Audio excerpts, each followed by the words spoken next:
ready to read the next chapter of The Secret Garden. I hope you're enjoying it so far. This is going to be chapter 3 and it's called Across the Moor. Okay. She slept a long time, and when she awakened, Mrs. Medlock had brought a lunch basket at one of the stations, and they had some chicken and cold beef and bread and butter and some hot tea. The rain seemed to be streaming down more heavily than ever, and everybody in the station wore wet and glistening waterproofs. The guard lighted the lamps in the carriage, and Mrs. Medlock cheered up very much over her tea and chicken and beef. She ate a great deal and afterwards fell asleep herself, and Mary sat and stared at her and watched her fine bonnet slip on one side until she herself fell asleep once more in the corner of the carriage, lulled by the splashing of the rain against the windows. It was quite dark when she awakened again. The train had stopped at a station and Mrs. Medlock was shaking her. "You have had a sleep," she said. "It's time to open your eyes. We're at Thwaite Station and we've got a long drive before us." Mary stood up and tried to keep her eyes open while Mrs. Medlock collected her parcels. The little girl did not offer to help her because in India, native servants always picked up or carried things, and it seemed quite proper that other people should wait on one. The station was a small one, and nobody but themselves seemed to be getting out of the train. The station master spoke to Mrs. Medlock in a rough, good-natured way, pronouncing his words in a queer, broad fashion, which Mary found out afterwards was Yorkshire. "I see that's got back," he said, "and that browthen young un with thee." "Aye, that's her," answered Mrs. Medlock, speaking with a Yorkshire accent herself and jerking her head over her shoulder towards Mary. "How's they, missus?" "Well, the carriage is waiting outside for thee." A brougham stood on the road before the little outside platform. Mary saw that it was a smart carriage and that it was a smart footman who helped her in. His long waterproof coat and the waterproof covering of his hat were shining and dripping with rain, as everything was, the burly station master included. When he shut the door, mounted the box with the coachman, and they drove off, the little girl found herself seated in a comfortably cushioned corner, but she was not inclined to go to sleep again.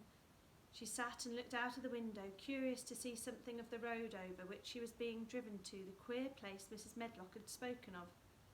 She was not at all a timid child, and she was not exactly frightened, but she felt that there was no knowing what might happen in a house with hundreds of rooms nearly all shut up, a house standing on the edge of a moor. "What is a moor?" she said suddenly to Mrs. Medlock. "Look out of the window in about 10 minutes and you'll see," the woman answered. "We've got to drive 5 miles across Missel Moor before we get to the manor. You won't see much because it's a dark night, but you can see something." Mary asked no more questions, but waited in the darkness of her corner, keeping her eyes on the window. The carriage lamps cast rays of light a little distance ahead of them, and she caught glimpses of the things they passed. After they had left the station, they had driven through a tiny village, and she had seen whitewashed cottages and the lights of a public house. Then they had passed a church and a vicarage and a little shop window or so in a cottage with toys and sweets and odd things out for sale. Then they were on the high road, and she saw hedges and trees. After that, there seemed nothing different for a long time, or at least it seemed a long time to her. At last the horses began to go more slowly, as if they were climbing uphill, and presently there seemed to be no more hedges and no more trees. She could see nothing, in fact, but a dense darkness on either side. She leaned forward and pressed her face against the window, just as the carriage gave a big jolt. "Hey, we're on the moor now, sure enough," said Mrs. Medlock. The carriage lamps shed a yellow light on a rough-looking road, which seemed to be cut through bushes and low-grown things which ended up in the great expanse of dark, apparently spread out before and around them. A wind was rising and making a singular, wild, low, rushing sound. It's not the sea, is it?" said Mary, looking around at her companion. "No, not it," answered Mrs. Medlock. "Nor it isn't fields nor mountains. It's just miles and miles and miles of wild land that nothing grows on but heather and gorse and broom, and nothing lives on but wild ponies and sheep." "I feel as if it might be the sea if there were water on it," said Mary. "It sounds like the sea just now." "That's the wind blowing through the rushes," Mrs. Medlock said. "It's a wild, dreary enough place to my mind. Then there's plenty that likes it, particularly when the heather's in bloom." On and on they drove through the darkness, and though the rain stopped, the wind rushed by and whistled and made strange sounds. The road went up and down, and several times the carriage passed over a little bridge beneath, with which water rushed very past with a great deal of noise. Mary felt as if the drive would never come to an end, and that the wide, bleak moor was a wide expanse of black ocean through which she was passing on a strip of dry land. "I don't like it," she said to herself. "I don't like it," and she pinched her thin lips more tightly together.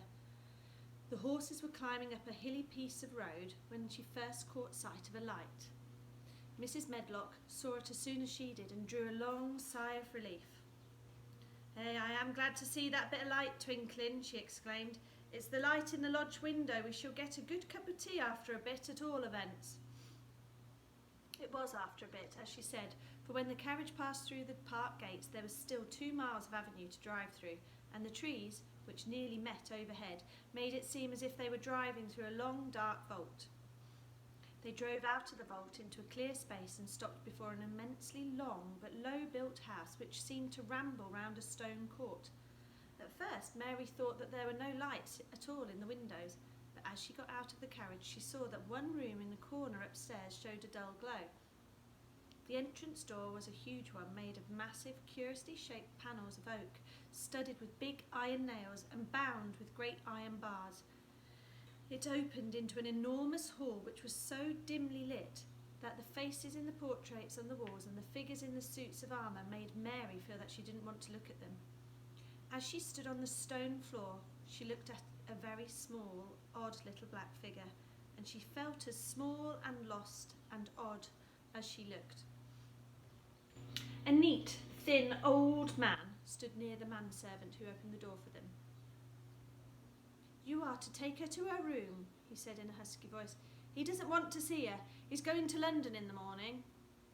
"Very well, Mr. Pitcher," Mrs. Medlock answered. "So long as I know what's expected of me, I can manage." "What's expected of you, Mrs. Medlock," Mr. Pitcher said, "is that you make sure that he's not disturbed and that he doesn't see what he doesn't want to see." And then Mary Lennox was led up a broad staircase and down a long corridor and up a short flight of steps and through another corridor and another until a door opened in a wall and she found herself in a room with a fire in it and a supper on the table. Mrs. Medlock said unceremoniously, "Well, here you are. This room and the next are where you'll live, and you must keep to them. Don't you forget that." It was in this way Mistress Mary arrived at Misselthwaite Manor, and she had perhaps never felt quite so contrary in all her life. There you go. I hope you liked that chapter, and now she's there, maybe the adventures are about to begin. Okay, so I'll read the next chapter in a little while, and the next chapter is called Martha. Okay, let me know how you are getting on with the story and what you think. Okay, bye.